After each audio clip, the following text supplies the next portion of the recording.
Hello, welcome back. Over the last 24 hours, we've learned of the passing of several remarkable people, and today's episode is devoted to honoring them with clear facts and respect. If their work or legacies have ever touched your life, a simple thumbs up helps keep their stories alive. Thank you. Number 9. Bonnie's drive to change the world for lung cancer patients inspired everyone lucky enough to know her. With that tribute, her daughter Danielle Hicks captured the essence of Bonnie J. Addario. After being diagnosed with stage 3B non-small cell lung cancer, Bonnie refused to retreat.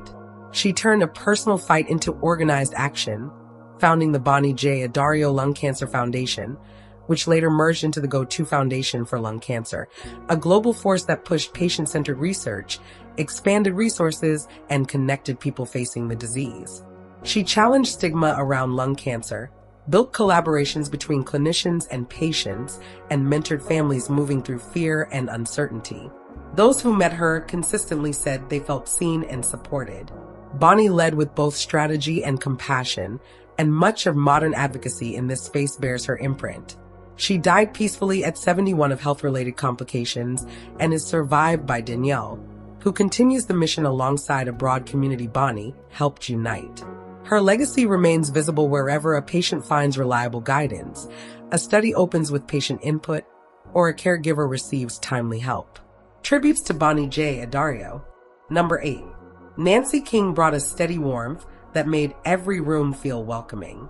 She passed away at 76, surrounded by loved ones after a long illness. Nancy never pursued fame. She invested in people, volunteering in her community, mentoring younger voices, and keeping families and friends connected. She was known for handwritten letters that arrived exactly when encouragement was needed, and for simple, sincere storytelling that strengthened relationships near and far.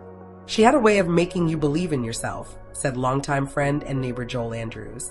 Those who speak about Nancy remember her laugh, her careful listening, and her constant willingness to lift others up. Her life's impact wasn't measured in awards, but in the victories she celebrated for others and the comfort she brought during loss. She is survived by children, grandchildren, extended family, and a wide circle of friends whose daily lives are brighter because of her presence. The space she leaves is quiet yet meaningful, filled with memories of gatherings, kindness, and unwavering support. Tributes to Nancy King. Number 7. Marilyn Diamond, co-author of the 1980s bestseller Fit for Life, died peacefully at 81. Her work helped catalyze the modern natural health movement, introducing large audiences to ideas about food combining, detox practices, and lifestyle changes aimed at energy and healthy aging. Born in Washington, D.C., and influenced by a father who was a biochemist and educator, Marilyn approached wellness with curiosity and drive. Beyond her publishing success, she became a sought-after speaker, urging people to view health not as a short-term diet, but as a daily practice built on informed choices. Some of her positions sparked debate among conventional researchers, and she welcomed scrutiny, arguing that open discussion improves outcomes. Over the decades, she authored additional books, gave interviews, mentored audiences and practitioners, and remained an accessible guide for readers trying to navigate nutrition and lifestyle questions. Those who knew her personally described warmth, encouragement, and a genuine commitment to helping people feel alive and capable. She is survived by 3 children, a daughter and 2 sons, and her journey through love and motherhood remains central to her life. Supporters remember her as an innovator, an articulate communicator, and a persistent advocate for living with intention. Messages of remembrance emphasize that her core message endures. Health is not a finish line, but a way of life practiced day by day. Tributes to Marilyn Diamond. Number 6. This game has given me so much. I just want to give back. Those words define the life of Tiana Mangakahia, a basketball star whose courage and generosity inspired thousands. Born in Queensland, Australia, and raised in a lively household with 5 brothers, her competitive spirit surfaced early. She trained at the Australian Institute of Sport before joining Syracuse University, where she became one of the most accomplished players in school history. Her playmaking vision and scoring power shattered records, including a 44-point game that became part of program lore. She posted the first triple-double in Syracuse women's basketball, setting standards that remain unmatched. Her career crossed continents. Tiana joined WNBA training camp with the Phoenix Mercury and later dominated the NBL One North League, where she earned MVP honors. But what truly defined her story was resilience. In 2019, she was diagnosed with breast cancer. Instead of stepping away, she fought back, returning to the court after treatment and showing the world what determination looks like. She inspired not only teammates, but also young athletes and cancer survivors who saw in her a model of strength. Even as the disease returned in 2023, she dedicated herself to mentoring, coaching, and uplifting others, always giving time and encouragement.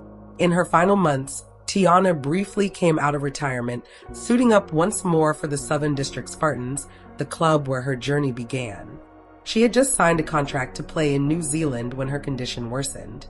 She passed away at only 30, a loss deeply felt across basketball communities in Australia, the United States, and beyond. Her teammates remember her fearless play, while friends emphasize her kindness off the court. She is survived by her parents, siblings, and countless men who carry forward her example of courage and generosity. Tributes to Tiana Mangakahia. Number 5. Dr. Earl S. Richardson, a transformative leader in education, died at 81 after a brief illness. His career was defined by nearly 3 decades at the helm of Morgan State University, where he reshaped the institution into a premier research hub. Born in Wicomico County, Maryland, Richardson served in the U.S. Air Force before dedicating himself to higher education. When he assumed leadership at Morgan in the late 1980s, the university faced major challenges. By the time he retired, enrollment had grown sharply, research programs flourished, and the campus bore the mark of over $400 million in new facilities, including modern dormitories and the Carl J. Murphy Fine Arts Center. Under his leadership, doctoral programs expanded from 1 to more than 15, while new schools in social work, architecture, and global communications were established. His efforts elevated Morgan's national standing and expanded opportunities for African American students, particularly in STEM fields. President Bill Clinton appointed him chair of the President's Board of Advisors on historically Black colleges and universities, recognizing his advocacy for equity and access in education. Colleagues describe Richardson as a mentor whose calm guidance and vision inspired both faculty and students. Many remember his ability to open doors for those who might otherwise have been left behind. Current Morgan President David Wilson remarked, "The foundation he built allowed us to continue Morgan's upward trajectory. Much of what we've achieved in recent years stems from the platform he left behind." Beyond titles and accomplishments, Richardson embodied service. Communities across Maryland felt the impact of his initiatives, and generations of students saw their futures transformed because of his dedication. He is survived by his family, who carry forward his commitment to justice, education, and opportunity. His passing leaves a void, but the university and the lives he touched remain powerful testaments to his vision. Tributes to Dr. Earl S. Richardson. Number 4. Dr. John Mew, a pioneering orthodontist who developed orthotropics and popularized the now famous mewing technique, has died at the age of 96. Born in Royal Tunbridge Wells, Kent, he began his dental career after graduating in 1953, but his curiosity soon led him into unconventional territory. He challenged long-standing assumptions in orthodontics, arguing that environment and posture, not just genetics, shape facial growth. Mew introduced the BioBlock appliance and exercises aimed at guiding children's jaw development naturally, often reducing the need for surgery or lifelong braces. His ideas provoked strong reactions: support from families and younger practitioners, criticism from traditional dental bodies. He eventually faced disciplinary action and removal from the dental register, yet he never abandoned his mission.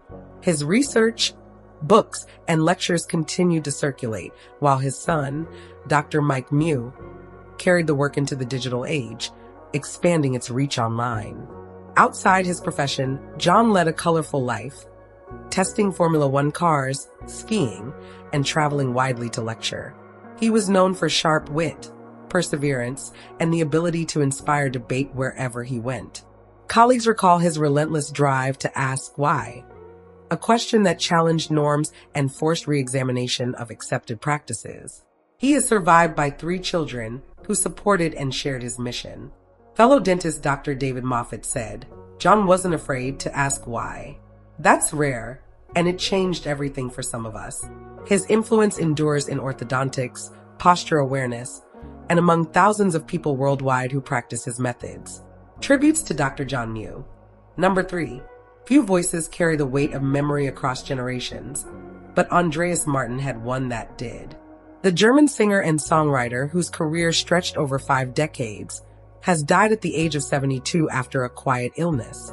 Known for his heartfelt ballads and romantic hits, Martin built a devoted fan base across Europe, where his songs became a soundtrack for love, heartbreak, and hope. He first rose to prominence in the 1980s with tracks like Amore, which quickly climbed the German charts. Later came Du bist alles, Maria, Maria, another song that captured audiences and remains beloved today. His presence on stage was magnetic, but it was the sincerity in his voice that earned lasting loyalty. In 1989, he impressed at the Eurovision Song Contest preliminaries with Hers and Hers, and later, as part of the duo New Mixed Emotions, he recorded hits like Lonely Lover, further broadening his reach. Beyond his own performances, Andreas contributed as a songwriter for other artists, penning material for stars like Wolfgang Petri and Nino D'Angelo.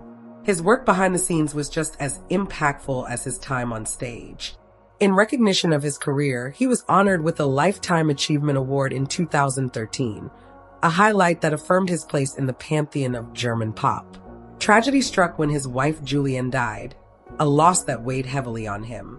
Still, Andreas found strength in music, often performing with his son Alexander. Their duet Rough and When du mal traurig bist symbolize both remembrance and renewal, bridging the gap between personal grief and artistic expression. In later years, Martin battled polyneuropathy, a condition that forced him to slow down. Despite this, his creative spark endured. His final album, Here in Dem Moment, released in 2023, felt like a parting gift to fans, a farewell wrapped in melody and gratitude. Singer Nino D'Angelo summed it up. Andreas didn't just stand on stage, he stood in people's hearts. He leaves behind Alexander, a rich discography, and countless admirers who continue to find solace in his songs. Tributes to Andreas Martin. Number 2. For millions of BBC viewers, Wynne was a familiar, reassuring face. The longtime weather presenter, known for his calm delivery and approachable style, has died at 56 after a prolonged illness. His death prompted an outpouring of tributes from colleagues, friends, and viewers who saw him as more than a broadcaster. He was a steady presence in their daily lives. Born in London to American parents, Jay's career path was far from linear. He studied civil engineering, worked on North Sea oil platforms, and taught English in Japan before returning to academia to earn a degree in environmental geography and a master's in applied meteorology. His passion for weather systems took root during those years abroad, eventually leading him to train at the UK Met Office and the RAF before joining the BBC in 2000. Over the next 25 years, he became a staple across platforms, appearing on BBC News 24, Radio 4, and the flagship 10 o'clock news. Viewers valued his ability to explain complex weather patterns with clarity, humor, and a touch of warmth that made forecasts more than information. They felt like guidance from a trusted friend. Behind the camera, colleagues admired his generosity and thoughtfulness. His brother Matthew Wynne described him as someone who made difficult topics accessible and engaging, a skill that carried into every aspect of his life. Outside of work, Jay enjoyed skiing, golf, music, and travel, always approaching new experiences with curiosity and quiet enthusiasm. The BBC remembered him as a man of kindness and professionalism, noting, Wynne will always be remembered for his dedication and his warmth.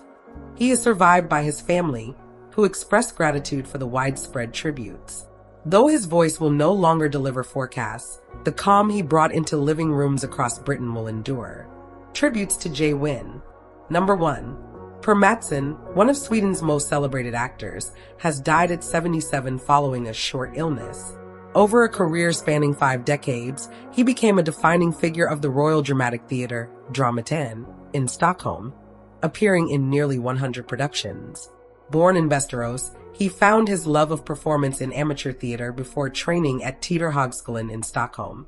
Joining Drama 10 in the 1970s, he worked under legendary directors including Ingmar Bergman and Lars Norin, delivering unforgettable performances such as his award-winning role in Night Mother's Day.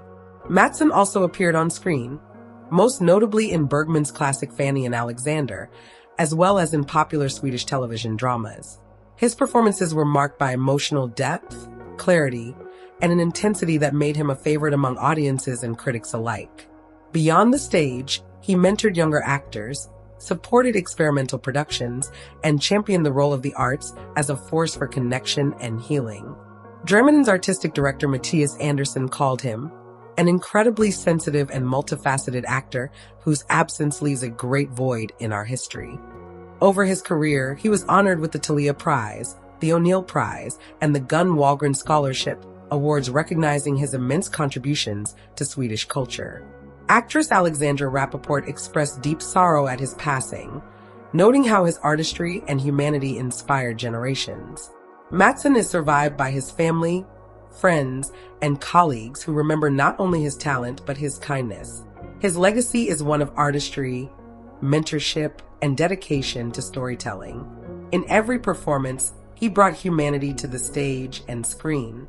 His death leaves Sweden's cultural community in mourning, but the impact of his work will continue to resonate through the countless people he inspired. Tributes to Mattsson. Her warmth lit every room. Her joy lingered long after the curtain closed. Those words describe Sally Sachs, who has also passed away at the age of 82. While not as internationally known as others in today's list, her presence in her community and her contributions to theater and education left a meaningful legacy. Colleagues remember her as a teacher, mentor, and performer who believed in the power of art to shape lives. She dedicated decades to guiding younger talents, supporting cultural programs, and celebrating creativity in everyday spaces. With her passing, another light has gone out, but her influence lives on in the memories of students she inspired and the colleagues who cherished her friendship. Together with the legacies of Bonnie Addario, Nancy King, Marilyn Diamond, Tiana Mangakahia, Earl Richardson, John Mew, Andreas Martin, Wynne, and Per Mattsson, Sally's story reminds us that every life leaves ripples. From global stages to quiet classrooms, from medical advocacy to sports arenas, these individuals shaped the world in ways large and small. Their memories remain as proof that lives dedicated to service, courage, creativity, and passion never truly fade.